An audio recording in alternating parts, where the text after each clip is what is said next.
What if everything you knew about building wealth was just the basics? The top 1% aren't smarter.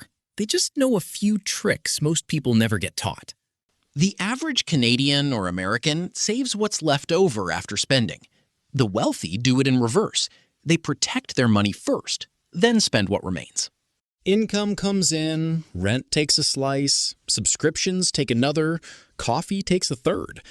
By the end of the month, there's almost nothing left to invest.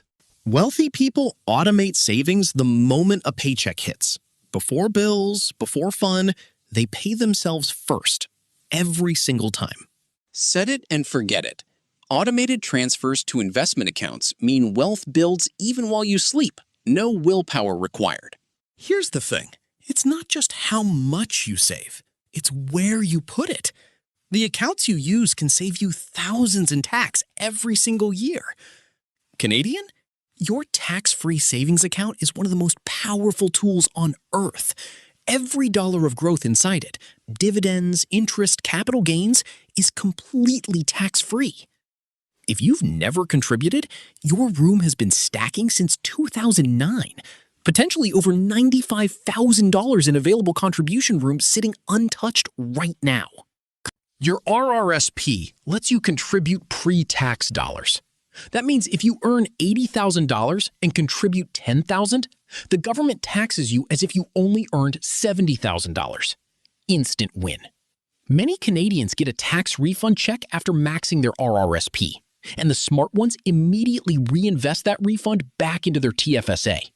That's the loop wealthy people run. American? Your 401k lets you invest pre-tax. And if your employer matches contributions, that's a 50% or 100% instant return. Not investing up to the match is leaving free money behind. The Roth IRA is the American version of a TFSA. You invest after-tax dollars, and everything grows completely tax-free forever. This is the account wealthy Americans protect fiercely. For Americans with a high-deductible health plan, the HSA is a secret weapon. Tax deduction going in, tax-free growth, and tax-free withdrawals for medical expenses. Triple tax advantage. Wealthy Canadians and Americans rarely use a single credit card. They stack 2 to 4 cards strategically, each one maximizing a different category of spending. One card for groceries and gas, the Cobalt card or Scotiabank Gold in Canada, or the Blue Cash Preferred in the US, can earn 4 to 6% back on those alone. A second travel card, like the Amex Cobalt or Chase Sapphire Preferred, stacks points on dining and flights. Those points get converted into free flights worth thousands.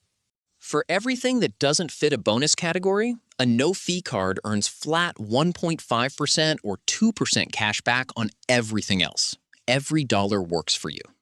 None of this works if you carry a balance. Card rewards are worth 1 to 5%. Credit card interest is 19 to 22%. The 1% pay their full balance every single month, always.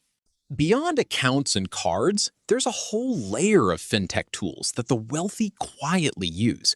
Apps and platforms most people walk right past. Wealthsimple in Canada and Betterment or Fidelity Go in the US invest your money automatically in low-fee ETF portfolios. No stock picking required. EQ Bank in Canada and Marcus or SoFi in the US offer high-interest savings accounts at 4 to 5%, far better than the 0.05% at traditional banks. The 1% know which banks to use. Apps like Rakuten, Drop, or Amply layer even more cashback on top of card rewards. Stack a cashback app with a cashback card, and you're doubling up on every purchase.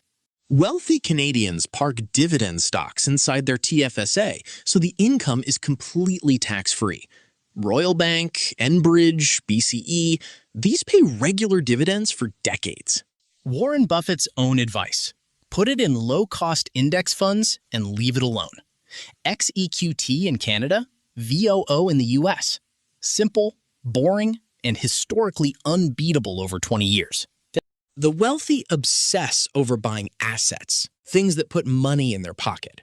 Cars, TVs, and luxury goods are liabilities. The 1% buy assets first and luxuries later. if ever. When investments are down, the 1% use tax loss harvesting, selling a loser to offset gains elsewhere. They immediately reinvest. The loss is used, the strategy continues. Wealthy couples split investments between partners to stay in lower tax brackets. Both max their TFSA and RRSP independently. That's double the sheltered room every year. It's not one big secret. It's a system. Shelter the accounts, stack the cards, automate the investing, use the right tools. Do this consistently, and the gap closes. You don't need to be rich to start using rich people strategies. Open a TFSA or Roth IRA this week. Add a cashback card. Set up an auto invest. Start with $50 if that's all you have. If this opened your eyes, share it with someone who needs it. Hit subscribe for more videos on making your money actually work for you. See you in the next one.